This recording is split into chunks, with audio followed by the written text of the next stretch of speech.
I'm okay with it. You okay with it? I'm gonna sit, I think. I may stay. I don't know. Sit how you want to. See how I feel. Yeah. That smells good. Right. And we begin today, ladies and gentlemen. We are going to be speaking about communication, right?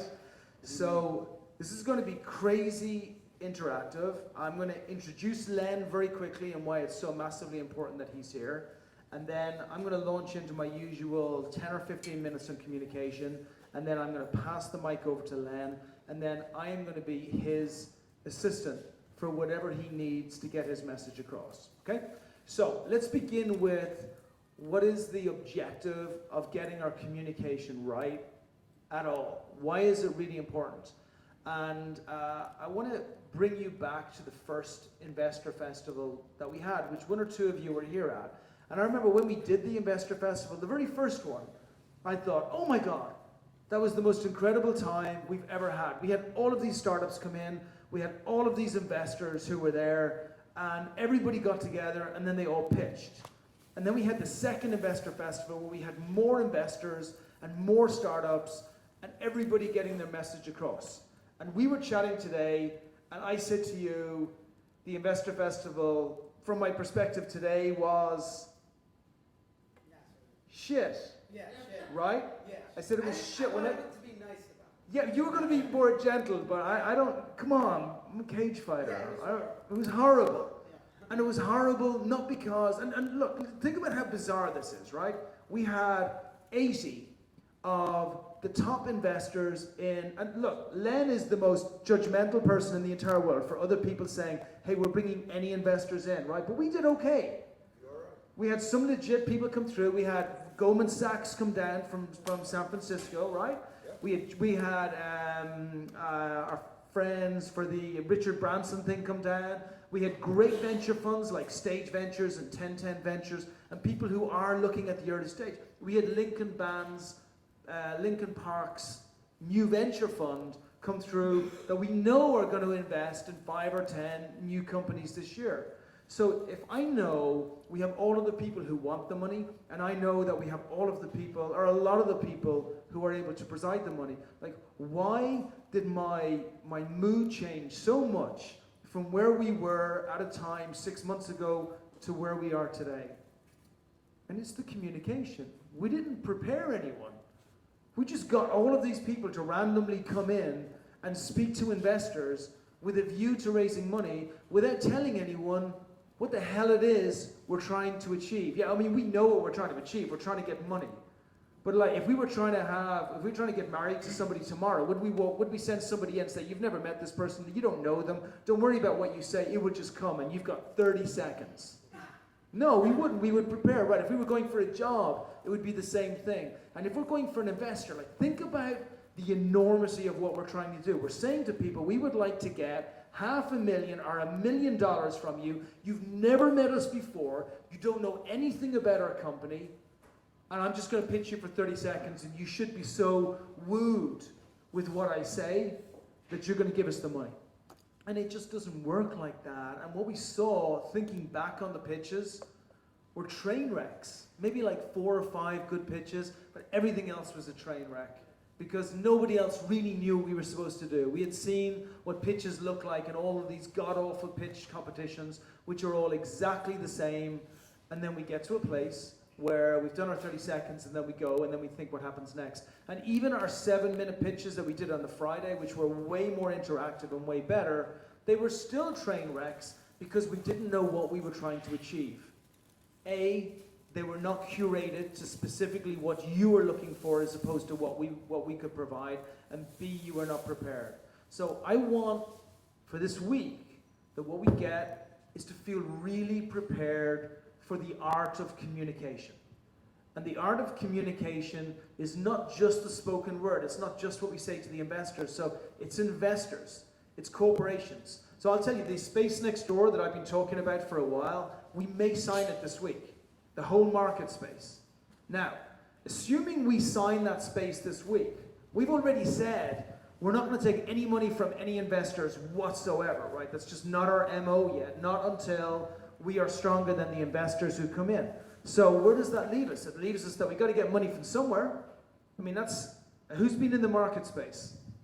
Everybody, right? It's an enormity, right? It's freaking 11 or 12,000 square feet of just monster space that needs maybe $150,000 of TIs, a bunch of money in rent, and just a bunch of money to turn it into what he wants to. Justin wants to call it the Expert Dojo Innovation Factory, which is like the Willy Wonka factory, but for innovation. Cool, right? But it costs money. So how are we going to get money? We're going to get money, we're going to bring sponsors in. We're going to bring sponsors who need to be there. And that means that our communication to those sponsors need to be spoken from their perspective. We'll call it powered by, but in basic terms for us, it's sponsors. And when we're speaking to those people, we need to speak to them from a perspective of our power, which represents fulfilling their need. What is it that they want more than anything else? And that means we're not going to just pitch to 50 people in exactly the same way, with exactly the same 30-second or 1-minute pitch. It means we're going to make sure that not only are we speaking to the companies we're speaking to, let's say Frontier, or let's say IBM, or let's say Microsoft, or let's say T-Mobile, who are the companies we're speaking to, we need to understand the difference between where AT&T are in the market today and what could potentially get their senior VP fired, and also where T-Mobile are in the market today, and what they're looking to do. Very different positions, very different fears, and very different objectives for what happens. Now, when we look at communication normally involves like 3 or 4 different things. So firstly, if you look at how I'm communicating to you right now, the words that I'm saying bizarrely, and it's always really, really amazing for me to think this, but they're only 7 to 10% of the message that you take in. The intensity and the emotions that I bring across can be as much as 60%, 50% of what I bring through. And the tone of how I get my message across is maybe another 30, 40%. But isn't that crazy? So how I am up here, because if you imagine there could be 9 different presenters saying exactly the same thing that I'm saying in this moment, right now, with a slightly different posture and exactly the same tone in their voice about how we are going to change the entire world and how it is. And you will be listening to those 9 people in a very different way. So what makes me different? What makes my message up here right now different from them? What is it? What emotions are you getting from me while I'm here? Excitement. I'm excited. Honestly, if I'm not excited, and this is hard, right? Because when we're pitching, we have a combination, or pitching, or exposing ourselves, we have a combination of nervousness and inadequacy. All of us. Like, we all stand in front of people that we desperately need them to give us something, or we're dead, right? And even though they may not realize it, we kind of know. And because we know, we're absolutely terrified, and it's really hard to sound exciting when that's the case. But if we can focus our energy on, like, for me, my energy is not you judging my ability to communicate. My energy is on my thoughts on what we can turn that marketplace into. Like, it's Willy Wonka's startup innovation factory. That's where my excitement is. The thought that just once in our lives, in my life, I get the opportunity to create a playground for innovation. May never happen again. So that's my focus. But the excitement, and also the focus and the belief that's in my voice. Because we may have no idea what we're going to do in there. And actually, the likelihood is highly probable that we have no idea what we're going to do in there. But you're not going to hear that in my voice, because I believe that we're going to do something amazing. So they need to feel it in your voice. They have to, when you're with investors, and it doesn't matter if it's an investor of the usual type that we're speaking to, or if they're large corporates, or if they are people who can just be largely influencing your business. They have to feel this. They have to feel the intensity. And Lenny's going to talk, and by the way, just before I continue rambling, I just want to say before I introduce him and in a totally different place, how much I appreciate him coming out. Like, it's when we're at times like this that your friends really show up to say, I'm going to put time aside. I mean, he runs LAVA, the Los Angeles Venture Association. It is the biggest venture association anywhere here in LA. And he says, I'm going to come out here today to help you. Not to preach about funding or to say everything I know about funding, but to help the people who are here become better in the art of communication. So I just want to say I appreciate that before I even introduce you. I really do. So you have a lot of people and a lot of friends around here who'll get involved and try and do it. But just make sure that when you're practicing, whether it's your pitching or you're speaking or you're getting your message across or however you say it, make sure you do it with the right people who can help you. You know who I practice with most? Who do you say I practice with most? Liam. I practice with Liam most. Most. Like, it was really like, if you have to take the people who will be most critical and the people who will most understand. But also, for me, the people who are the lowest base common denominator. If I can get a 7-year-old to understand my message, or a 10-year-old to understand my message, then I can get a VC to understand my message. If I can't get my boy to understand my message, I can't get a VC. And I want him to tell me the truth. I don't want him to tell me, oh, you're amazing, oh, you're inspirational, oh, you said this really good thing today. I want him to tell me what I need to fix and what I need to improve. So he'll say things to me like, that was really nice, Daddy, but you need to smile more. He always says it, you need to smile more. And I just can't. I have this mental challenge that stops me smiling. Could be for any particular reason, I don't know. But it makes me think. Or he'll say to me, if you could have only added this one extra point because that person over there didn't feel included because you were always looking down.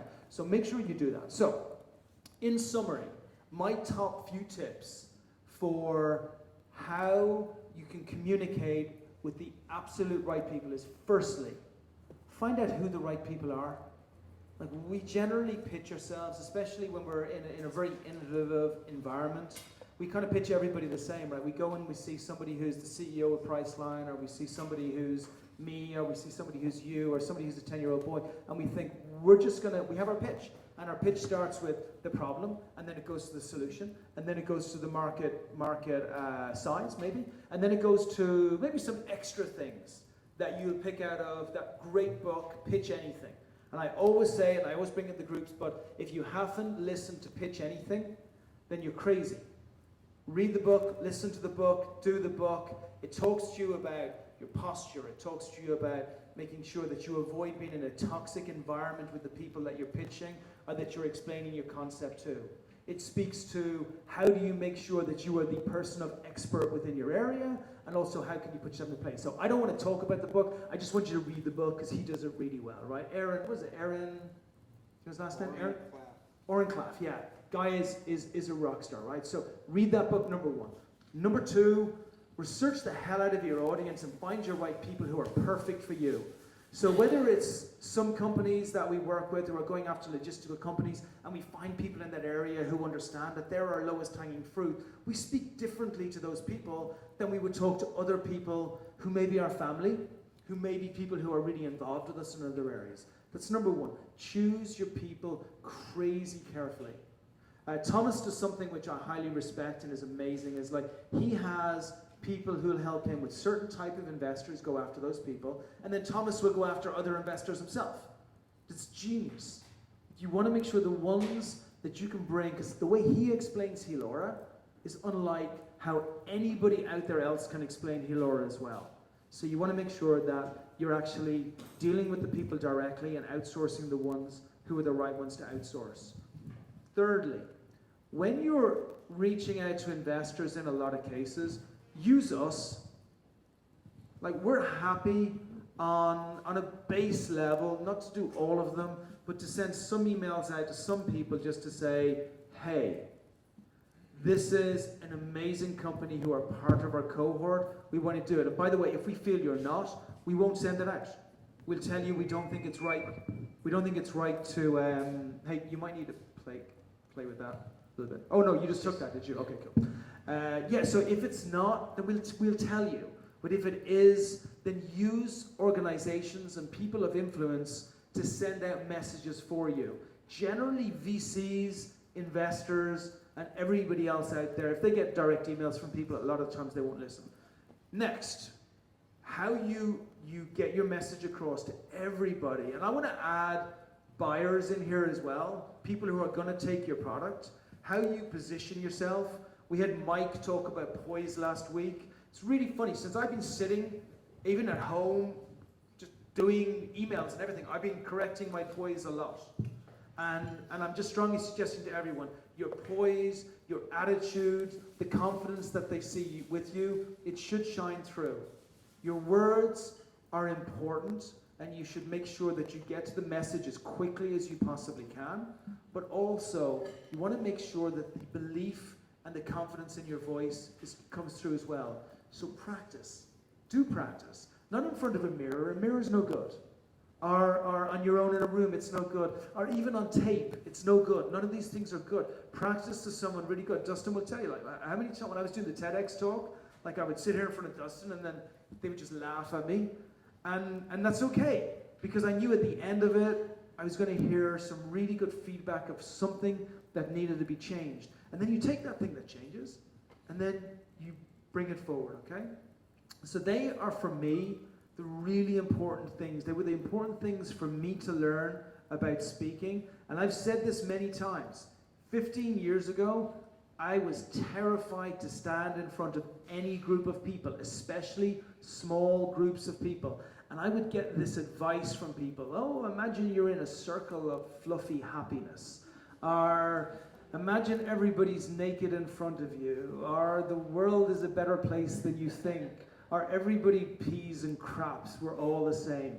For me, and I can't speak for anyone else, but for me, it's just bullshit. It's such crap. Because when you stand up there and you're on stage and you're looking at everybody else, and suddenly you realize nobody's naked in front of you, everybody's dressed, and actually you were right the first time, they are absolutely judging you, and they're just waiting for you to say something horrible and bad, it just doesn't work. Now, there are some people where that does work for, but for me, I just never found it worked. I find that authenticity and reality is a far better drug for something like this. Why 15 years ago and 10 years ago was I terrified to put across a message to people? No, but I was really worried that they were judging me. And why today do I not mind speaking to 8, 10, 50, 100, 1,000, 5,000 people? What's the biggest difference between then and now? No. I practiced, let me tell you, like a year, those 10, 15 years ago, I practiced my ass off. The more I practiced, the more nervous I got. Man, I knew my subject. You're right, though. By the way, we're going absolutely to the right place here, but I knew my subject so well 10 years ago, I could have said it in my sleep. There was something else. So it was confidence, but the confidence came from something really important today that I didn't have 10, 15 years ago. Something that I have now. Something that comes across now when I'm speaking to you. It's really important.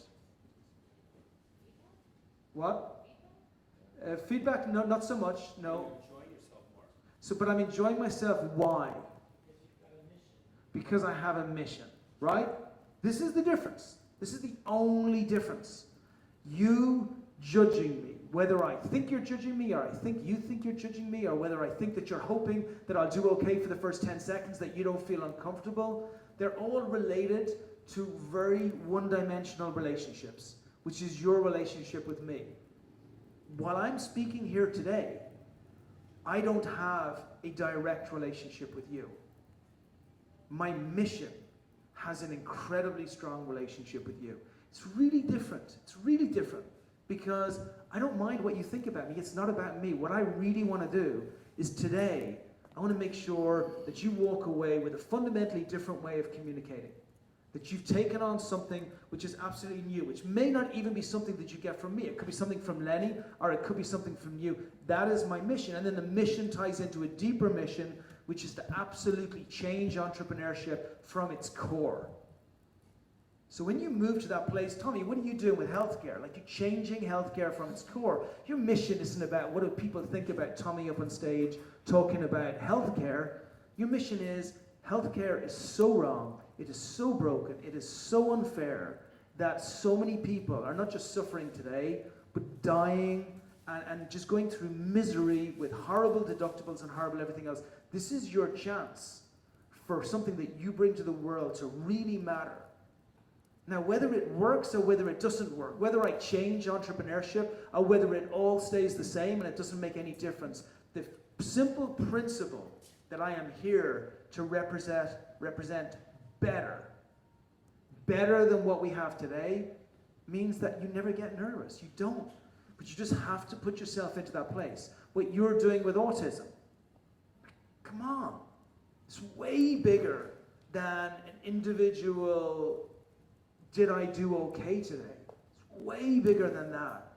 It's about the lives that you impact. It's huge. So once you get to that place, and by the way, every single person of us here, every one of us here can make that message. Some people, like, you can take it and say, oh, well, actually, I'm not actually curing autism today, so I'm sorry. I don't feel like I'm that strong. But we're all doing something. Whether your creams are going to stop people from getting cancer, and it's going to mean that actually they get to live a better life and they have people within them, it's powerful and it's important. Whether you're focused on getting toxicities and getting just really bad, nasty, horrible stuff out of what we have on our faces every day, is a really important mission. And when you move it to that mission, you become powerful. And even though investors will always say, we invest in the person, we invest in the person, we invest in the person, I don't believe until you get to this stage where they really see what the person's going to do in the world, and then you tie it into how they're going to make money, then you're going to be no good, okay? So look, that's my stuff on that. I wanted to share that with you because it was a good personal journey that I went through, and it took me to a place where I'll never be afraid going anywhere. If anything, I get angry at the fact that I don't get the message across properly. It's really cool. So what we're going to get for the next hour or so, and Lenny will do whatever Lenny wants to do, whether it's asking you about your particular pitches. Nobody's going to be put into a bad or an unfair or an unsafe place here, but we do want to get you to the end of it where you realize, what do investors like or dislike about communication? How should you communicate? How do you put it across? And then as we get to Wednesday, we're going to go even deeper. We're going to look at video communication, and we're going to look at the other types of just non-speaking communication on where you get to. And then hopefully the place you're going to get to from this is that you're going to make an absolute concrete effort at the end of this week to find as many places as you possibly can to communicate your message, whether it's speaking on stage on conferences, whether it's speaking to investors, whether it's putting your message in a different way in videos, or to large corporations, or to sponsorships. You will do it in a different way, okay? And on that note, I'm going to pass over to Mr. Lenny Lanzi from Lava, and you're going to rock our world, right? Thanks, buddy. Hey, give me a hug. Thank you, Brian. Good afternoon, everybody. Welcome to Expert Dojo. My name is Len Lanzi, and as Brian said, I'm the Executive Director of the Los Angeles Venture Association. How many people know what Lava is, have heard of it? Good, good. For those of you who don't, we are a 35-year-old organization focused on helping you as entrepreneurs build your capital network. We do that through a series of workshops, panel discussions, seminars, conferences, awards dinners, etc. You can find us at lava.org, and we welcome you to come to any of our programs, whether you're a member or not. You don't have to be a member to participate. So happy to be here today and help Brian. He asked me a couple weeks ago if I could come and help talk to you about how do you communicate to investors. So with that broad topic in mind, I need your help because I have no idea what I'm going to say, because I want to know what you need. And it's whenever you talk or give a lecture, it's important to know what the people that are listening to you need. So Brian's going to help me by writing some expectations up here on the whiteboard. So if you have something that you'd like to get out of this next hour, please raise your hand and tell me what you want. Oh, it doesn't have to be on camera. That's just for me. This is just for them. That's just for me. Anybody? Yes, sir. Well, moving from this idea you mentioned and I'm working in the field of education for. Stop just for a second. When you get the microphone, please introduce yourself because I don't know your names, Yes, and yes. that would help me. Just say your name and your company, and then tell me what your expectation is. Thank you. I'm David Sunshine and founder and CEO of IQ Sonics, and we do audio and music for brain health.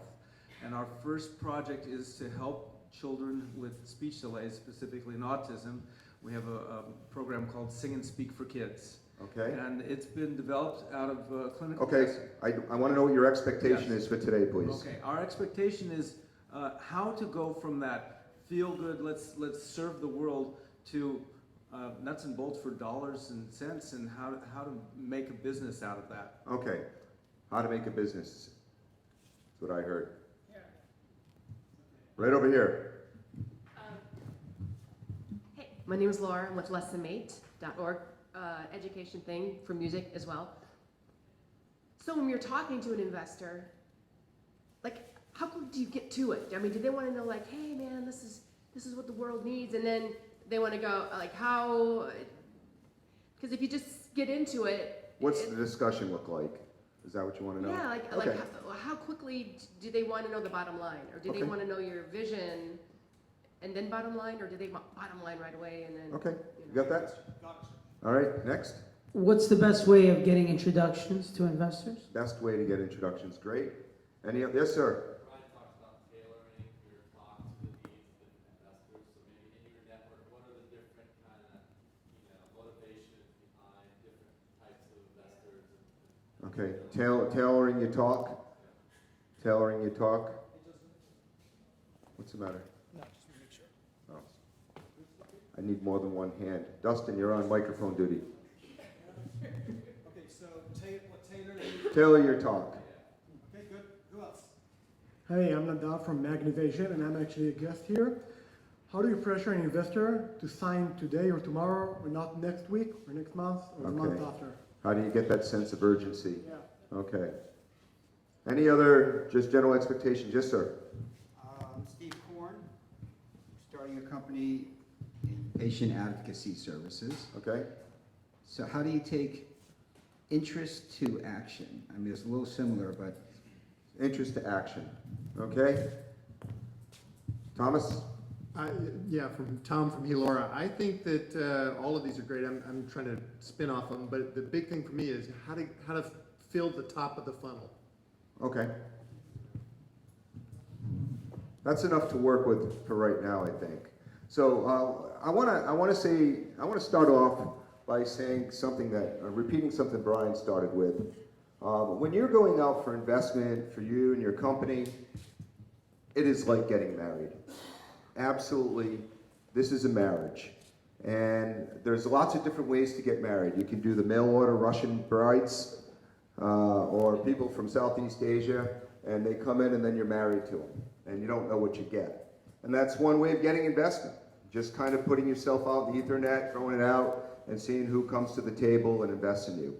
I want to back that way up and get you to think about courting and dating and learning who you're going to be investing with, because it's a two-way street and it's going to be a marriage that's going to last about 10 years, maybe longer.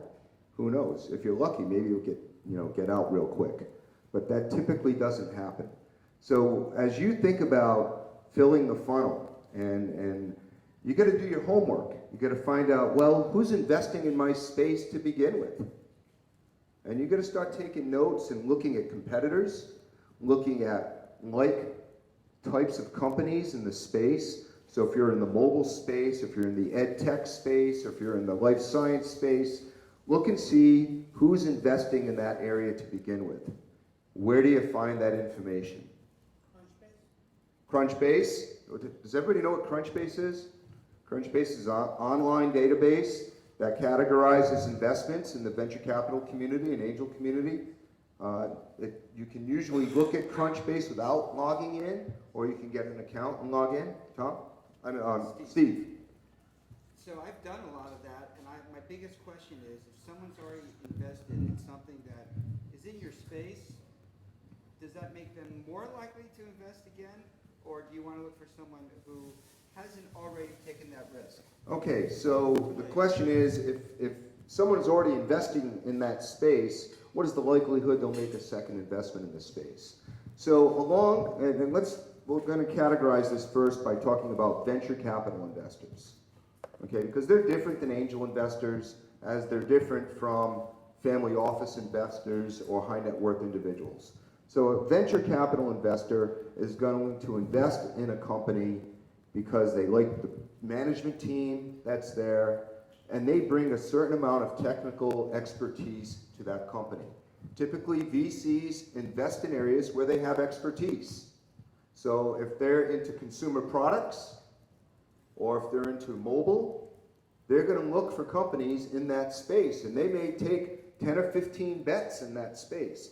This is a betting sport. They're investing in you, hoping to hit a home run. But they have to invest in, let's take 10 companies in their portfolio. They have to invest in 9 other companies just like you to make sure that they get a home run there, because they know out of every 10 investments they make, 8 are going to fail. Okay? Do you know what the success rate of venture funded companies that actually go from initial investment to exit? Do you know what it is? I don't want to disappoint you. 8.6%. Yeah. So just keep that in mind. You're in a very highly competitive space when you're looking for venture capital. And when I counsel folks, when I first meet them and they say, I want to raise money for this terrific idea and this terrific company, first thing I say is, are you sure you want to make that deal with the devil? Do you want venture capital? My premise is you don't want venture capital. If you don't need it to get started, don't use it. Use venture capital later on once you get customers and you're in a growth stage. But if you can bootstrap it, scrape money together, live off revenues, build your company initially that way. A, it's less expensive for you. You don't give away all your equity. And B, you have a certain amount of autonomy that early on. Every time you get an investor, you're going to lose autonomy. So just keep that in mind. It's like getting married, right? You're no longer the single decision maker anymore. Now you have someone else helping you make decisions and sometimes driving those decisions. Because what does a venture capital investor really want? They don't want profit. They want a home run. They want money. They really don't care about you at the end of the day. As a matter of fact, if they don't think you're the right person, you're gone. They're going to get rid of you. So that's the reality of how this works. So make sure when you start thinking about those investors and want to meet those investors that you're meeting the people that, A, you feel really comfortable with. Not only do they have to feel comfortable with you, you have to feel comfortable with them. They have to be people you trust. They have to be people you feel you can count on, that when you call them up at 2 in the morning because you're having a panic attack, that they might actually answer the phone. Because these are going to be your trusted advisors as you go down this journey of building your company. So, we talked about where do you find? So Crunchbase was a good answer. Organizations self-promoting like the Los Angeles Venture Association is a good place to come to meet investors. That's what we do. We try to put investors in front of our group at every turn, every program that we do. We try to feature investors so you can start building your network. The other thing is, are you going to meet those investors right off? What is the likelihood that you're going to be able to go up and say, hi, I'm Len, and I want you to invest in me, Mr. Investor, and they're going to look at you like you're crazy because there's 14,000 people standing behind me doing the same thing. So you want to build your network by building your close advisory board. They don't have to be board members, but people kind of on your kitchen cabinet that can connect you to capital. So you all need lawyers at some point when you start your company. Pick a lawyer that's connected to capital. Don't pick your brother-in-law because he's cheap, or because they're going to give you a deal, or because they think that they can help you. Make sure that at every level of service provider that you engage with, that you're going to end up giving equity to or paying dollars to, that they have some type of connectivity. that they're connected to the venture capital market or that they're connected to the angel capital market. Don't take it for granted that just because they're doing it on the cheap, that you're not getting that value add. So what other service providers do you use when you think about building your company? So we talked about law, attorneys. What else? CPAs, accounting firms, even bookkeepers. You know, at whatever level you need, make sure those vendors have the connections to capital that can help you. What other service providers do you encounter as you build your company? Exited entrepreneurs Exited entrepreneurs. on your advisory board. Oh yeah, I'm just talking about vendors right now though, Brian, okay? Thank you for jumping in. Getting carried away Quiet. because I got the mic. Yes, you do. Dustin, take that away from him. Okay, how about insurance? You all need D&O insurance? You better have D&O insurance as you build your company. Make sure the insurance provider you have has those connections. If you're buying material from other vendors, be strategic about it. I always ask entrepreneurs when I first meet them, what is your exit plan? And when I get that wide-eyed glow of, oh, what do you mean? I mean, how are you going to get that money back to your investors with some liquidity event? Now, how many people here think they're going to have an initial public offering? The elusive IPO, right? Now, we may have one this year coming in the next couple months, we'll see. But they're very elusive. There weren't many IPOs last year. So if you don't have an IPO, how do you get that money back? Probably through some type of acquisition. So mergers and acquisitions are the #1 way that small venture-funded companies are making their money back. We had a lot of successes last year here in Los Angeles. The biggest success, Michael Durbin from Dollar Shave Club. His company was acquired for $1 billion. Think about that. Cheap razors from China being acquired for $1 billion. And what is the magic to selling razors online? Nothing. He's a terrific marketer. He gets on that razor on the commercials and sells the idea, sells that sense of mission, sells that sense of fun, and he built a business based on marketing. That's all it is. There's no secret sauce there whatsoever. So think about who that acquires. So in his case, it was Unilever. I don't know if Michael thought that Unilever out of the UK was going to be his eventual acquirer.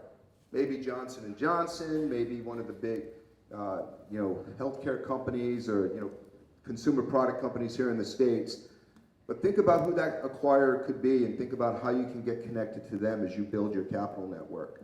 So if you're in the mobile space, think about who's acquiring mobile apps or mobile technology and how do you connect back to those people. So you're going to fill that funnel with your personal advisors. You put maybe some serial entrepreneurs, as Brian suggested a couple of minutes ago, onto your advisory board, people that have raised capital, that have those relationships. And make sure when you bring a venture capital partner in, that they have a syndicate of other VCs, because they're not going to be able to fund you alone forever. So make sure that they have good venture capital connections and other capital connections. And it's okay to ask them that in the interview process, which many people call the pitch session. But really the pitch session should be a two-way street. Your 10 slides or so that you're going to go through over 15 minutes as you pitch should just be an introduction to open a dialogue so you understand what that VC is looking at and what they bring to the table, and are they a good match for you? Because it's okay to say no if they're not the right match. Remember, it's not all about the money, because it could be really bad, wicked money if you get the wrong person on your board because you took their $1 million or their $500,000 or the $100,000. Does that make sense? All right. Let's see. How to best present to an investor. So you're not going to present to an investor until you're invited to present to an investor. Brian said something in his introductory comments about when you send something through the transom, are they actually going to look at it? So if you're sending something cold to an investor, to their email address with a slide deck, an executive summary, a one paragraph, hi, how are you? Guaranteed, 99% of the time, they're not even gonna open it. They don't know you, they're not even gonna open it. Doesn't matter what the video looks like in it, doesn't matter how pretty the slide deck is, they get so much, and I'm talking about VC, institutional funds, they get so much through the transom that they have to eliminate that right off the bat to get to the stuff that their trusted advisors bring to the table. So who's a trusted advisor of a venture capital partner? Could be your lawyer, could be your accountant, it could be me, it could be Brian, it could be someone you met at a networking event that you were really excited, talking about Halora, getting them all wound up, and they go back and they talk to somebody who may be a high net worth individual who said, wow, I've been thinking about that problem, why don't you introduce me to this guy, Tom? Okay, you extend your network by telling your story to everybody. Attend as many of those networking events and eat the cheese and salami that's in cheap wine that they give you. And but keep in mind that every person you meet has potential connectivity to some venture capital or angel capital or high net worth individual person, even if they've already invested in the space.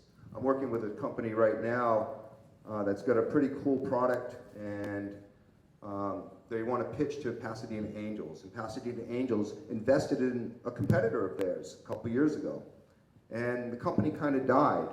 And he's saying, well, do I want to go back to them? I said, well, they were fooled one time. Might as well go try and fool them again. Maybe you have a better mousetrap. So don't be discouraged because somebody else has already been there. The VC community is used to that. They're used to listening to a lot of different things. I was in a pitch on, what's today, Monday. I was in a pitch on Friday.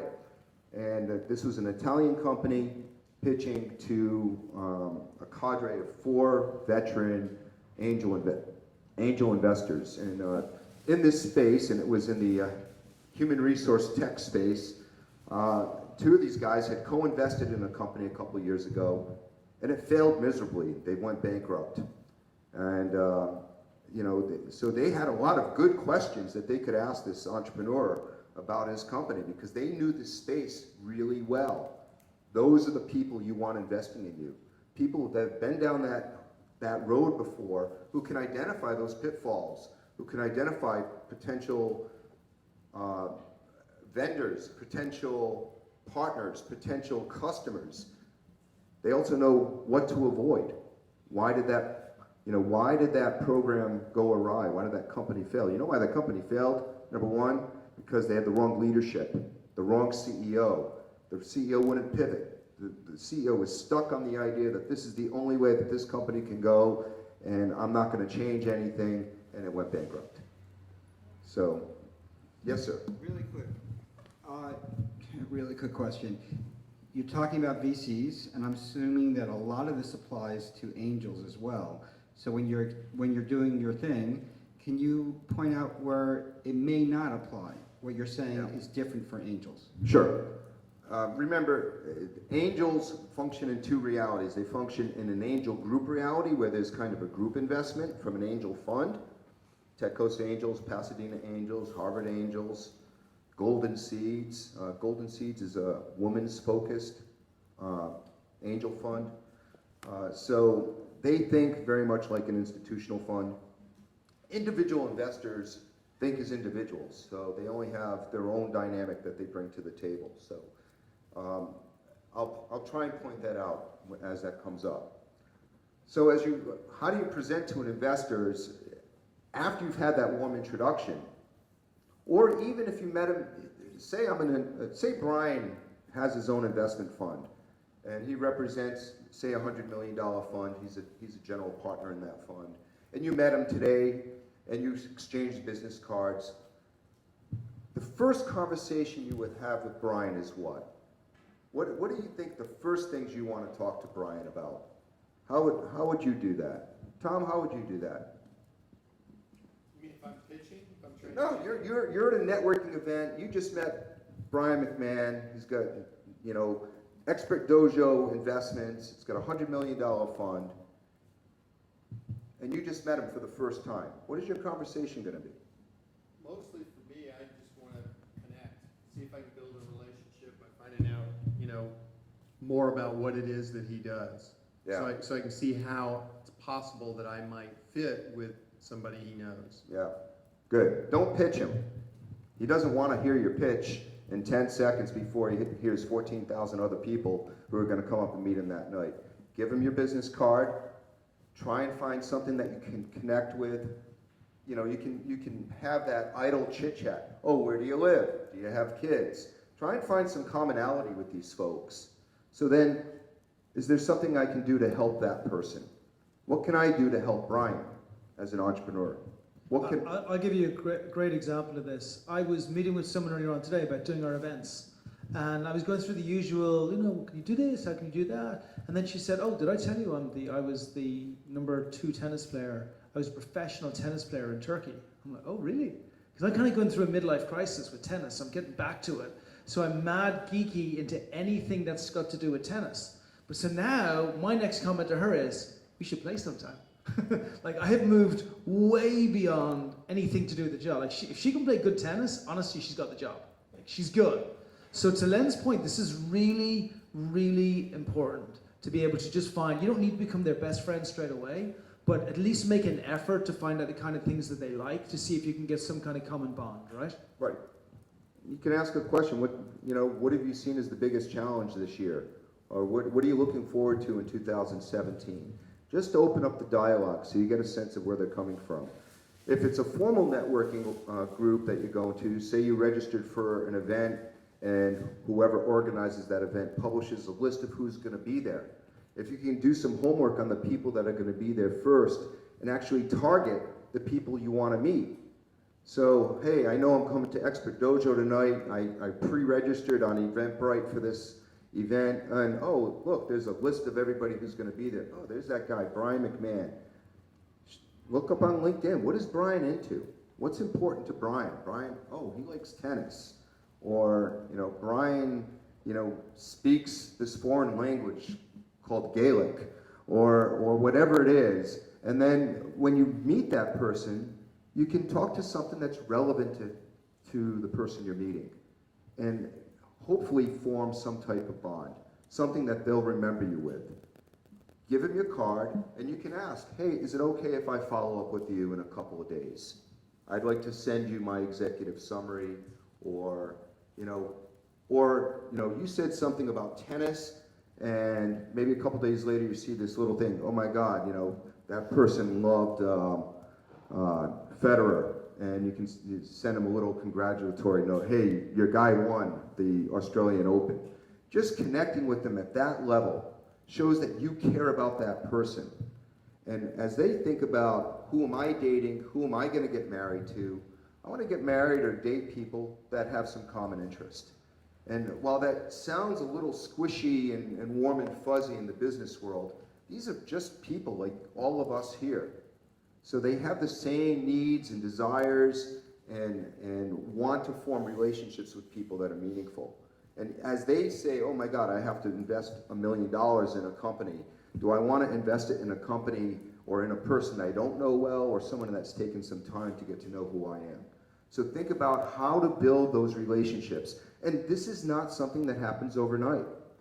If you think you're going to go raise a round tomorrow because you have to raise $500,000 or you're going to be out of business and you haven't done all of this beforehand, you're not going to be successful. This is a journey that's going to take months. So think about that as you embark down this journey. Set some targets, set some milestones for yourself, not just for your business growth, but my investor relationship milestones. How many new people am I going to reach out to today? And sit down with your advisors and say, hey, I need a list. We need to go through and see who you know that might be a good investor. And then strategize. How do I approach that investor? How do I create an environment where that investor is interested in what we're doing?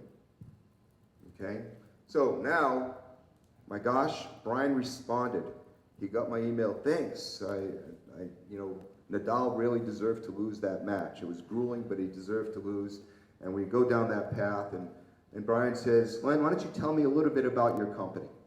So, what do you pitch? This is your chance now. This is your chance now to show some enthusiasm and passion and excitement.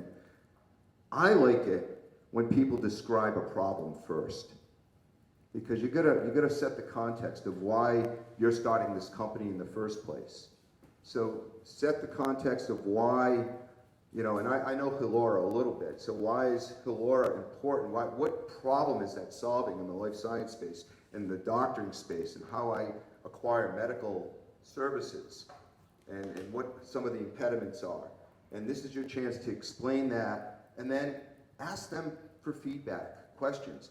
Make sure it's a two-way conversation the whole time. Don't go into your whole 15-minute pitch without a breath. Get feedback as you go along.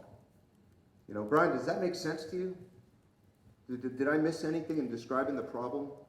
Is it something you understand? Have you ever had that problem, Brian? So those are, you know, probe those questions as you, again, you're dating. You're not just going to sit there and wait for the person to look at you with that blank stare. You know the date's not going very well if they're not talking back. Okay? Let's see. I think we talked about the best way to get the introduction. A warm introduction is going to go much farther than any other introduction you can get. And so I'm standing in front of about 40 of you, and you're going to say tomorrow, Len, nice talk, thank you very much. Can you introduce me to the 14 people on your LinkedIn that invest in my space? And unfortunately, the answer is not going to be what you want to hear, because I want to form a relationship with you in order to do that. I'm willing to do that, but I want to know a little bit about you. I want to know about your background. I want to know what your business background is. I'm pretty, I have some very defined standards of what I look for in entrepreneurs before I'll introduce them to capital. Number one is track record. You got to have some type of business track record that you've been able to execute on. And I know that people coming right out of school who've never run a company before and have a great idea don't have that. You have to go out and get that somehow. Now, how do you get that experience? Over time, you can get that experience, but what are some other ways you can get that experience? You're not following my... Work with someone else? Yeah, bring someone on the team that's got that experience. Bring someone on your board of advisors, that serial entrepreneur that can help build that relationship with an investor. Because at the end of the day, Brian and I might disagree a little bit on this, because he said it's mission and passion that gets the point across, but it's the person that the investor's looking at when they write that check for $500,000. They're entrusting that you, Tom, with that money, that I expect you to spend that, not only the way you say you're going to do, but I want you to make that $500,000 $50 million. That's my expectation. So unless I have some confidence that you can pull that off, you're never going to get that check. That is the mindset of investors, and that's of angel investors, that's of venture capital investors. Family office investors, some high net worth investors, maybe not, because maybe they're not so sophisticated. Sometimes people invest in companies because of the glamour of getting involved in a startup. And they may not have a clue as to what you're doing or what you've done, but you sold them a good bill of goods because you presented well. That's okay. They're probably not going to get a board seat, so you can keep them a little bit hands-off. But remember, the money that you're going to buy, because it comes at a price, equity, and whatever terms you negotiate, is going to be higher for that expertise that you get. Okay? Everybody with me? All right. Tailor your talk. I mean, you brought that up, right? How do you? I said urgency. Urgency. We'll talk about. Tailor your talk. What did you mean by that? What are the motivations you're seeing behind, investors in terms of what they want? Okay, so I think I got the gist of it. I mean, something, honestly, on a personal level, we're doing the skincare thing, women's market, we have like a tanning oil, pure Malibu, telling the beach lifestyle thing. So we're doing like photo shoots with models every weekend, and, definitely playing off guys that would like to be part of that, or women that are in that space that get that influencer thing. Right, so that's part of the homework you're going to do. You're going to identify those people up front, so you know when you go to your investor that they have some propensity to understand what you're doing, that they enjoy the glamour or the ambiance of what that company is creating. So know that going in. Don't wait for that to happen by happenstance. So if you've got a company in the learning world, in autism, or if you know that your investor's family has been touched by autism, you get a really good chance there, probably with a lot of skepticism though, because they probably know a lot about the subject, and they've probably been very frustrated over time that there haven't been a lot of advances for their child, or for their brother or sister, or for their parents, or whatever they're working with. So how would you work with the skepticism in a positive way? I think that's your experience that you bring to the table, and why you're excited that you might have the right thing. Data points are always good. Science is always good, and that's true for any company. It doesn't have to be a science. It doesn't have to be a life science type company, but any data points or any customer feedback that you can get in doing trials or beta runs of programs, anything that you may have gotten if you've got a consumer product that comes off a Kickstarter campaign, all of that stuff becomes relevant in your discussion with your investor. Because investors today, this is another thing, especially here in Los Angeles, they're usually not investing in companies unless there's some traction, meaning that there's some revenues coming in. You don't have to be making money, but you have to be selling something in order for people to be interested. Because again, there's a lot of people in this space looking for money. So everything you can do to get a leg up on the person next to you means that you might have a better chance of raising money. So bring those data points with you. Sense of urgency.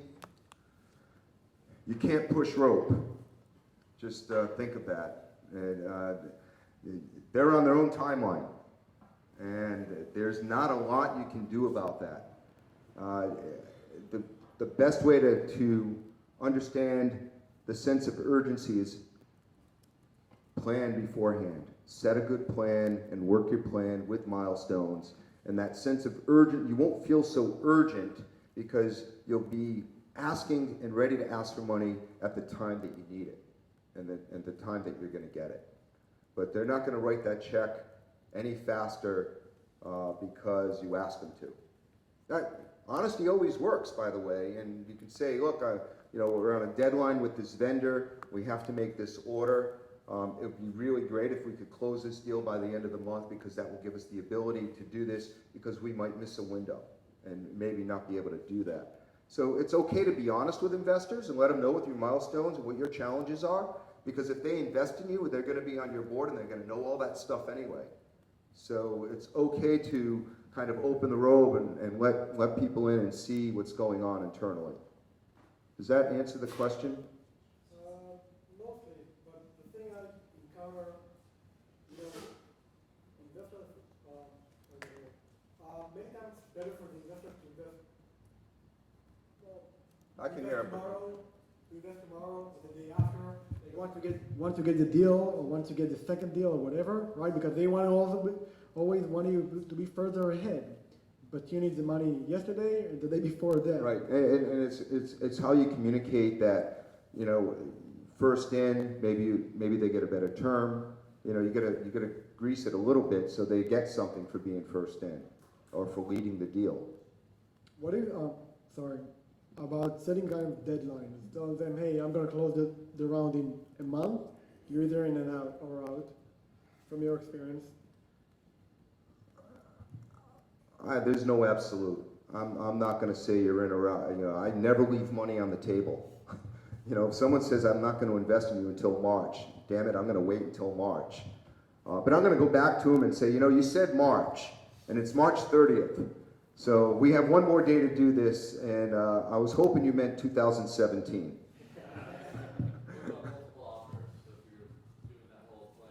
Get a good attorney. When you're at the point where you have multiple offers on the table and multiple investors, you got to have your advisory board with you and help you make that decision. And also use your gut. Who feels best? It may not be the $500,000 investment. It might be the $300,000 investment.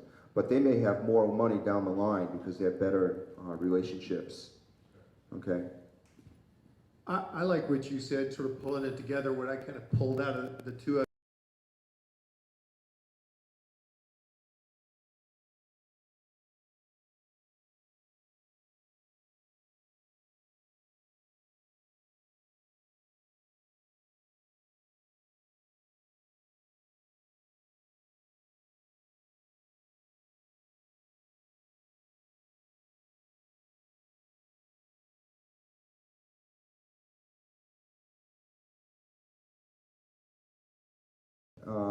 the investor with his investment fund maybe 6 months ago. And over that 6 months, maybe I let Brian know what my milestones were as I went along without asking him for money. You know, because, hey, would you mind if I kept in touch with you to get some feedback from you as I go down this to see if I'm hitting the right things? It's okay to ask people for advice. VCs love to give advice. That's what they exist for. They prefer to give advice to companies they invest in, but they're willing to sit down with you and give you advice if you ask for it. Don't be afraid to build a relationship based on that. So Brian and I have been exchanging. I've sent him my slide deck, and he said, you know, I'm not feeling it right now. I think I need to see you get some more customers, or I want to see what kind of traction you get in 6 months, or you know, you don't have your prototype built yet. So once you have your prototype built and you're beta testing it, why don't you come back to me? So now I'm at that point, and I go back to Brian and say, hey, you know, I'm beta testing this. I have, you know, 2,000 users. You know, we kicked it off at the beginning of the year. It's now January 30th, and I have 2,000 users, and that just happened overnight. Would you like to take another look at it? And just keep people updated all the time as you go through this. So as you go from interest to action, the action's going to happen when they're ready. When they're ready. You got to create that environment for them to say, yeah, I'm ready now. But they're not going to be able to do that unless you're in their face. You got to be tenacious. You have to be polite and respectful. You can't be a jerk. And you cannot burn bridges. This town is a very small town in the venture capital entrepreneurial world. There's probably maybe less than 10,000 people really involved in it. So if you burn a bridge with one investor in this town, you've probably burnt your bridges with a couple of others without even knowing. So, you know, be respectful, be polite, but be tenacious. People like it when you stick to it and you stay on top of it. I'm working with another entrepreneur right now. You know, my first meeting with him on his product was a year ago, and he's probably close to getting his first term sheet. But it's taken that long to build a relationship, to get the data, and he's come to me and said, you know, I've realized this is a great idea, but I'm not the right person to lead it. I need a CEO. Please help me find somebody that can help me take this company to the next level. So he has no ego about him being the CEO. He's always going to be the founder of the company. No one's going to take that away from him. But he wants to be able to hand it off to let somebody grow this company once they get funded. So that's another thing to keep in mind. Yes? Something that I learned at a different conference or networking event that I really liked was that it's kind of like a drip campaign, like a leaky faucet. You kind of just want to slowly drip on the investors and slowly remind them of your great story and all your progress. So Absolutely. The more you drip, the wetter they get, right? Yes. Don't let them dry out. Yeah, and Len, to your point, we don't always need to be asking for money, right? A lot of the time when you make yourself unavailable, when we're the quarterback in school or the prom queen and we're not available to every single person out there, then people want to deal with us more. So by saying, really interesting, even us here, the more I said, we don't want money, we don't need your money, we want to run a business which is a real business, which is for the people, by the people, bumpity bum. the more investors came to us and said, how do we get involved? Because we focused on the traction, focused on what's happening, what's going well, the good things, the learns, and the fact that we're not desperate. Could you just speak to that a little bit about, because there's a fine line between them not knowing that you need money. Well, we're going to make the assumption everybody knows that we need money to make this run. I mean, that we know that. The other types of capital become real important here, though. Human capital. You know, do you have the right team? And do you, as the founder, CEO of this company, have the ability to put the right team together? Or do you need help doing that? Because you really need to have your team in place before you can move forward. If you're just one person, it's going to be really hard to get an investment as a company. The investors are going to want to see some depth there. They're not going to want to place their bet on just one pony. They want a team there that they feel can execute on making the milestones that you've determined in your business plan, in your executive summary, in your pitch deck. And by the way, those are all three separate things. I've been doing this now for about 10 years, and it goes in cycles. And everybody talks about the pitch deck today and focuses on the pitch deck. But behind that pitch deck, you better have a very detailed business plan that you've spent some time on, that you can go back to, because when you sit down with the investor and they've gone through the pitch, now you have the meat and potatoes. Now you have the business plan that you can say, look, we talked about market opportunity and that there's $1 billion out, or 1 billion possible customers out there. And right now we have 10 customers. And I'm going to tell you how we got those 10 customers. And I'm going to tell you how I get the next 99 customers, and how I get the next 2,000 customers, and the next 10,000 customers. Because that level of detail is really, really important for you to understand and for your investors to understand.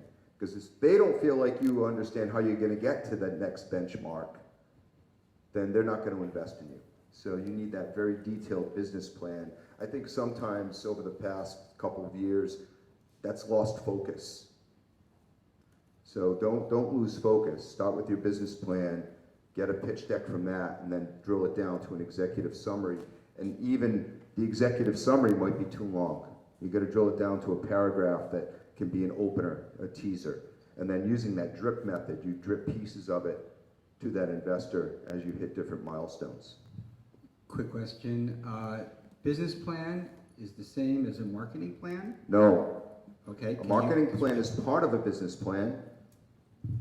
A business plan details every aspect of your business, from the people and how you're going to recruit them, to the product and how it's going to be developed, and how it's going to be paid for, and what it's going to cost, and who's going to do it, to the marketing of that and your customer acquisition.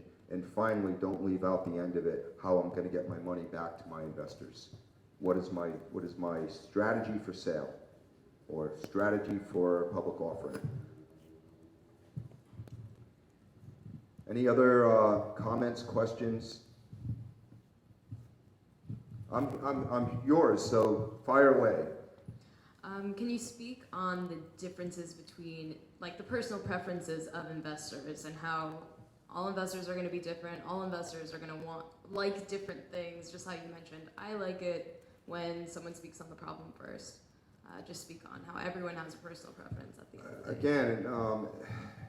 Again, everything that these investors do is pretty much an open book, meaning if Brian in his portfolio has 8 companies, meaning that there's 8 founders, CEOs out there, that I actually could call and say, hey, when you went to ask money for Brian, what were his ticking points?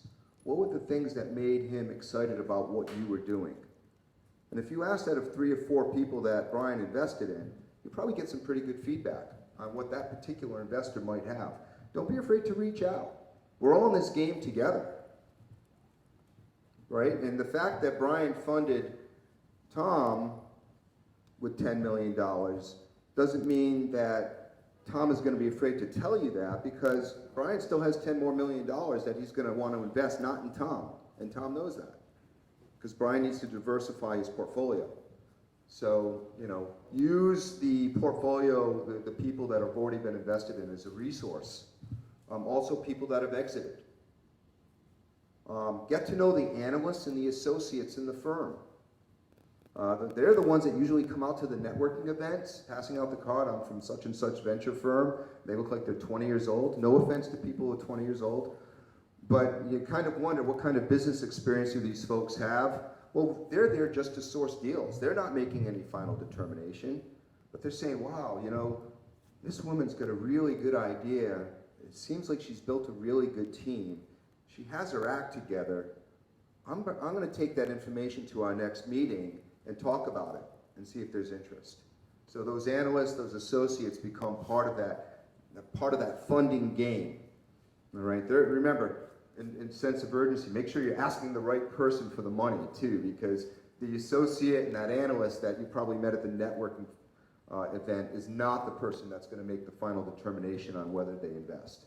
Usually, venture firms have investment committees. They look at all the deals that come through, and then it's a collective, you know, decision by the partners as to what companies they're going to make investments in.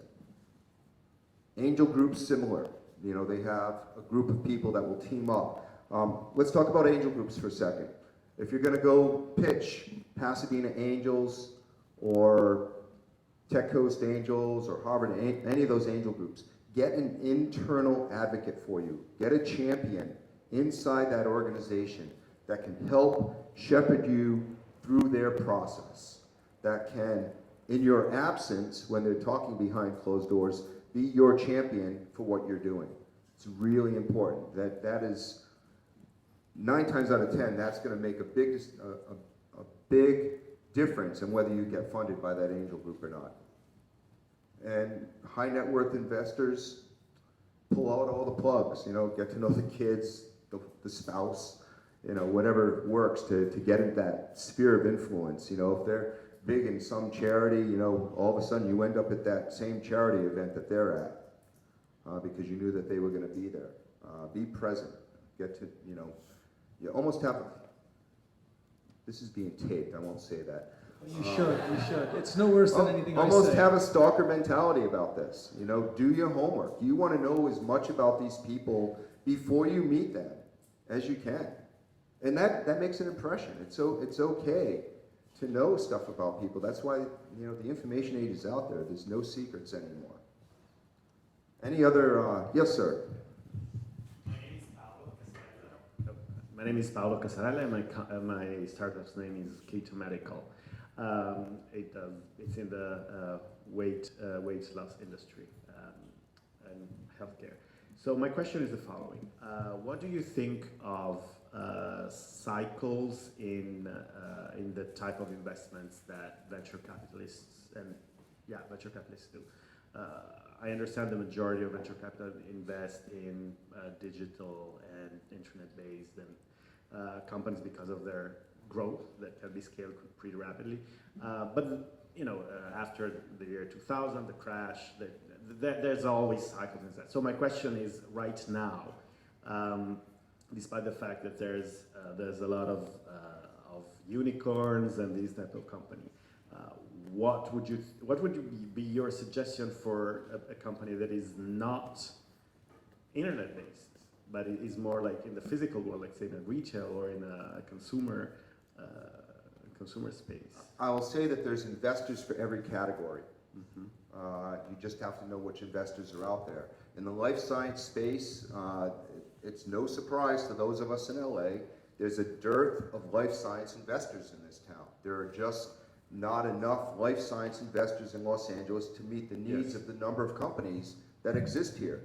I would say, based on deal flow that I see through Lava, 50% of the deal flow I see is life science based. Now, why is that in Los Angeles? Where are we known as a life science center?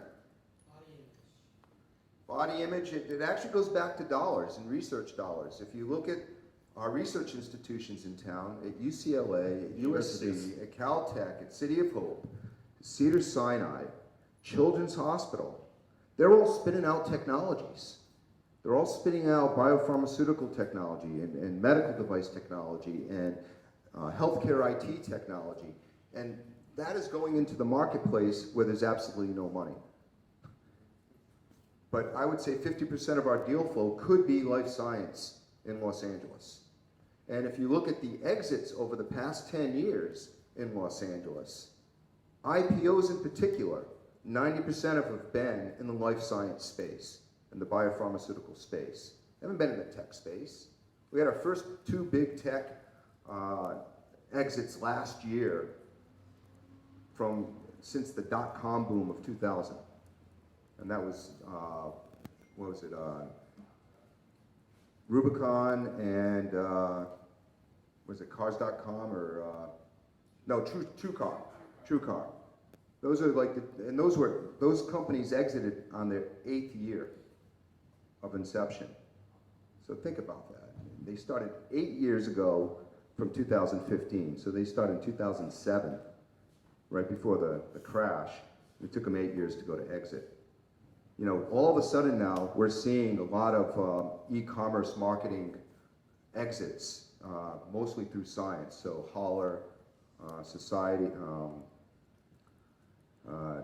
Dollar Shave Club, and I think Mike had one other company of his exit this year in an M&A. So there are investors out there for each segment. You just have to know it. So where do you find that out? Again, Crunchbase is good.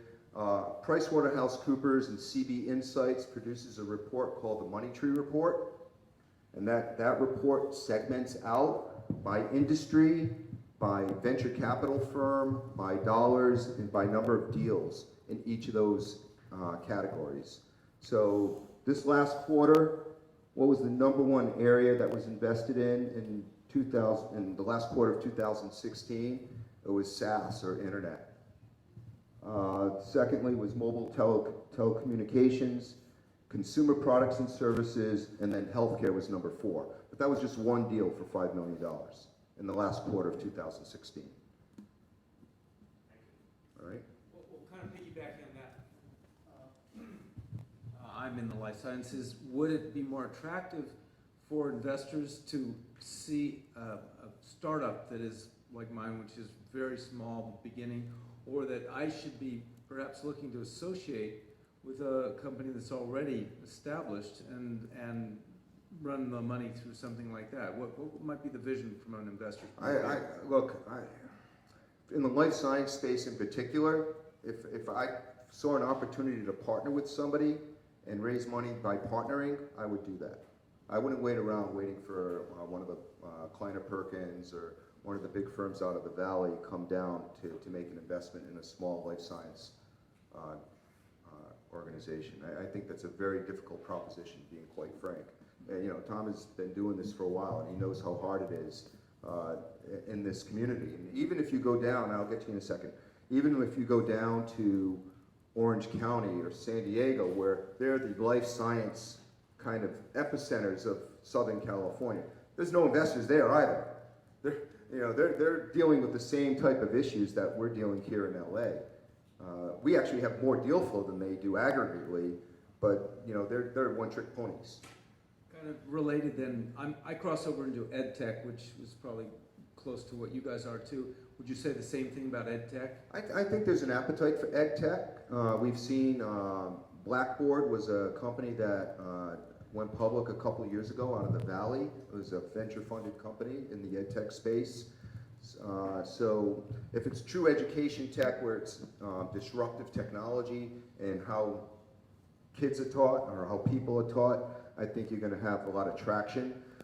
Again, in the venture capital and angel capital space, because they're looking for home runs, they're looking for disruptive technologies. If you're just building something that makes something easier, not necessarily disruptive, you're going to have a hard time raising money. So I'll spend some time, let me get your question first. Well, yeah. So ours isn't disruptive. I mean, no, but it certainly makes something easier and better, and it should be standard for everybody. Okay. But Yeah, how do you I mean, get we've that? been bootstrapping, and it's taken longer because of that. And gosh, it'd be great but at the same time, I don't think we have that kind of home run kind of thing right now. So, and that's a good realization to have, because now you're not going to spend your time worrying about which venture capital firm I'm going to go to. Now you're going to think about, well, what strategic partners are out there that if I have something that's easier, better, that's more economical, who can I go to convince to try it and maybe take it on as a, you know, as a licensing model or white labeling it for somebody. Your business strategy changes. The other thing is, what other sources of money are out there other than venture capital and angel capital and family office money? Is there other money out there? There's a lot of other money out there. What are some of those sources? Grants. So in the science place, obviously the National Science Foundation, the NIH, World Health Organization, in the all of our federal government departments, through about a week ago, have funding mechanisms. And honestly, they still have those funding mechanisms. The money is still there because the money was budgeted here. There's more